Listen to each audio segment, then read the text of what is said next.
Hello everyone, it's Old Guardian here.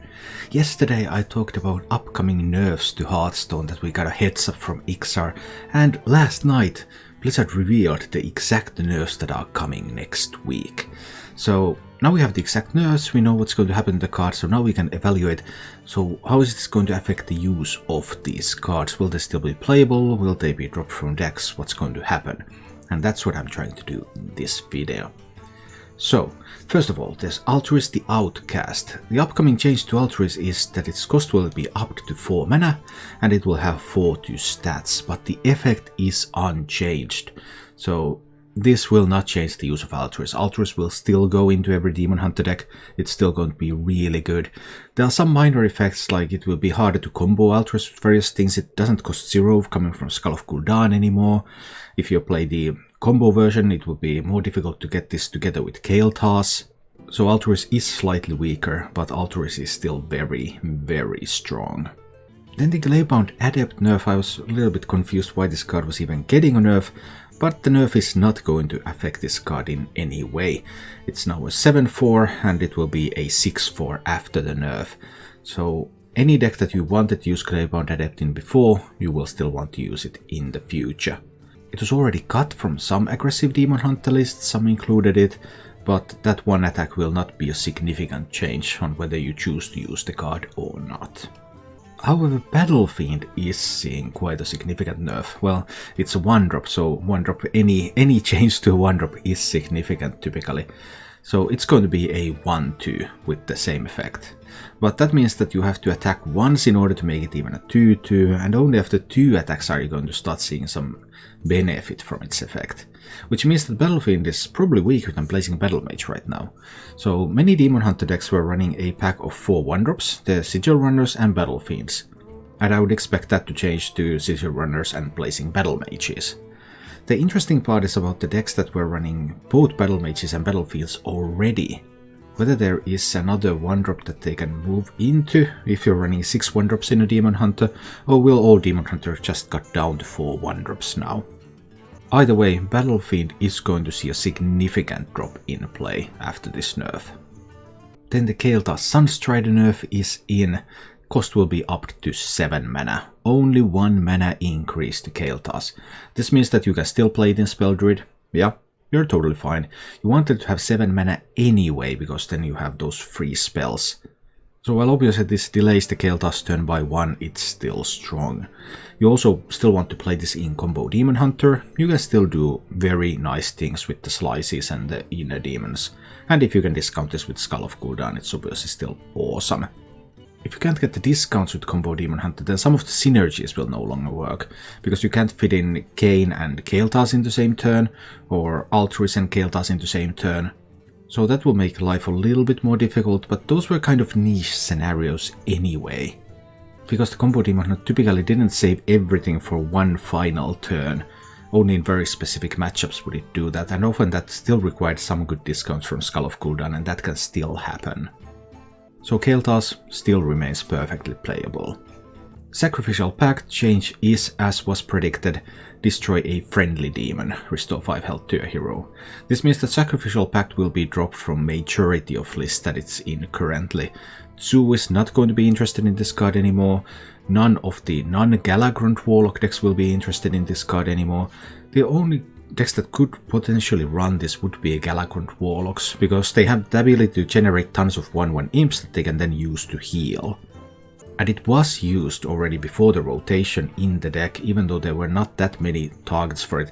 Like sometimes you were able to kill a Frenzied Felon with it, but not very often. But even Galagrunt Warlocks could also consider something like the Moarg and Netherbreaths to get that 8 healing. Maybe there's more space to do that now and drop the Sacrificial Pact. But if there's need for Sacrificial Pact, if there's need for healing, then Galagrunt Warlock is the only archetype that's going to be interested in Sacrificial Pact as one potential healing tool. Bad Luck Albatross nerf turned out to be mana cost increase, cost 4 mana. 4 mana 4/3 with that effect means that it's not really that great anymore, so it will be dropped from all the Highlander lists, it will be dropped from all the Warlock decks. there's just no use running a 4-drop with that minor effect in those decks. The only archetype where this could still see play would be Resurrect Priest, because Resurrect Priest has a different reason for running Albatross. It runs the Albatross just so that you can fill the entire opponent's deck with junk, and having this cost 3 mana or 4 mana makes a little difference for that plan. The main alternative would be to run something like Bone Wraith as a 4-drop. There aren't that many great 3-drops that Resurrect Priest would be interested in, so there's no real 3-drop replacement. So I still expect Resurrect Priest to run this card, but all other archetypes to drop it. Frenzied Felwing Nerf turned out to be a statline nerf, 3 attack, 2 health. That 2 health means that it now dies to Explosive Traps, Backstabs, Crystal Powers, Consecrations, almost all 1-drops. It just dies a lot more now. So while there is still the upside of getting that big swing, lots of minions on the board, it becomes questionable whether that's really worth including in many decks. Like, we can think about something like an aggressive Demon Hunter, and whether running Felwing or whether you should run Questing Adventurer. Now Questing Adventurer becomes much more attractive. I expect Felwing to be dropped from those lists and Questing Adventurer builds to become the mainstream. I'm not sure if there are still other decks that would run the Frenzied Felwing, but the play rate of this card is going to plummet, because there's tons of removal that is now very effective against it. Demon Hunter as a class is still very effective, so there's still a lot of incentive to run removal that deals 2 damage, and now Frenzied Felwing becomes one target for that too.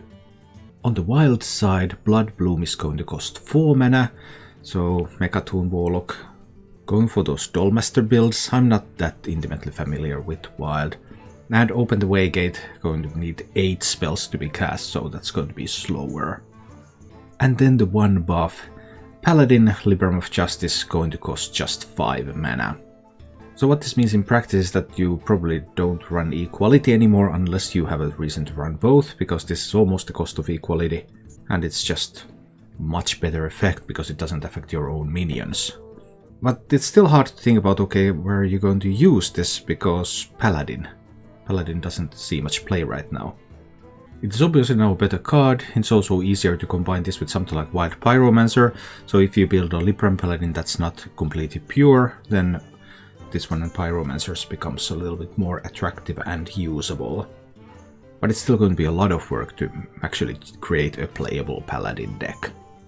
Overall, interesting changes, and I think this might actually turn out quite well, because the changes bring down the Demon Hunter a notch, and then they weaken the matchup of Galakrond Warlock against Demon Hunter. Galakrond Warlock has been the #1 counter to Demon Hunter, so with both of the meta tyrants getting a little bit of a hit, Demon Hunter across the board, and Galakrond Warlock against the main matchup that it's in the meta for, against Demon Hunter, then that should open up more space for other decks to see play. So I'm actually quite positive now that I see all the changes and can think about them as a whole, because we might be on our way to a more diverse metagame. Thank you for watching. If you enjoyed the show, please click the like button and subscribe to my channel for more.